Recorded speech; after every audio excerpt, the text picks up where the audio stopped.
પોલો માઇક્રોની વાત કરવી છે તપનજી, કારણ કે જો અહીંયા ગઈકાલે સીએનબીસી બજારે પણ એક્સક્લુઝિવ સમાચાર આપ્યા હતા. ફંડ રેઝિંગની તો વાત કરી જ છે. એમણે લગભગ 3322 કરોડનું ફંડ તેઓ એકત્ર કરી રહ્યા છે. પરંતુ આ ફંડનો ઉપયોગ તેઓ પ્રીમિયર એક્સપ્લોઝિવને ખરીદવા માટે અહીંયાથી ઉપયોગમાં લઈ શકે છે, એ પ્રકારના એક્સક્લુઝિવ સમાચારો અમને મળ્યા હતા. અને પ્રીમિયર એક્સક્લુઝિવની પણ પરમ દિવસે એક બોર્ડ બેઠક છે, એટલે એના પર પણ હવે બજારની નજર છે કે ત્યાંથી હવે શું આવે છે. તો કે સમાચાર બાદ ગઈકાલે પણ થોડુંક પ્રોફિટ બુકિંગ હતું. આજે આ પ્રોફિટ બુકિંગ આગળ વધી રહ્યું છે. આ સ્ટોકની અંદર પણ ખૂબ સારી રેલી અત્યારે આપણે છેલ્લા ઘણા સમયની અંદર જોઈ લીધી છે. તમને લાગે છે કે આ પ્રકારનું જે અધિગ્રહણ છે અને કરંટ વેલ્યુએશન પર જે અધિગ્રહણના સમાચાર સીએનબીસી બજારે બ્રેક કર્યા હતા, તમને લાગે છે કે અહીંયા કોઈક વધારે શેર હોલ્ડરો છે એમના માટે પણ કોઈક વેલ્યુ ક્રિએટ થઈ શકે આવનારા સમયમાં?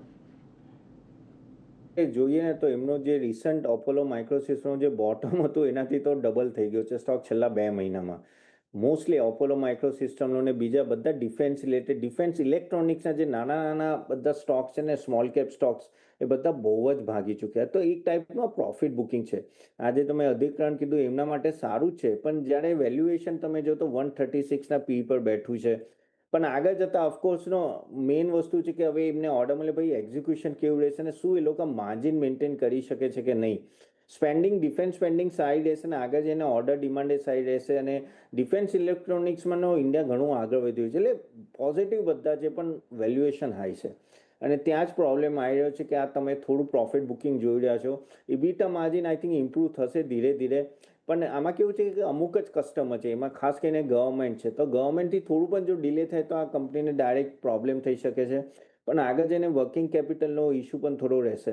મારા હિસાબથી સ્ટોક સારો છે, પણ વેલ્યુએશન બહુ વધારે છે, એટલે વેઇટ કરો. અહીંયાથી પણ હજી 10-15% આવે પછી તમે એસઆઈપી મેનરમાં થોડું ઇન્વેસ્ટ કરો. સ્ટોક લોંગ ટર્મ માટે કંઈ વાંધો નથી, પણ તમારે વેલ્યુએશન નજરમાં રાખવું પડશે.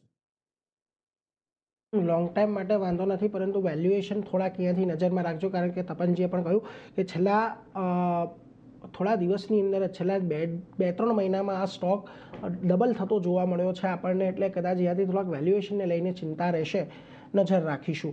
પરંતુ આજના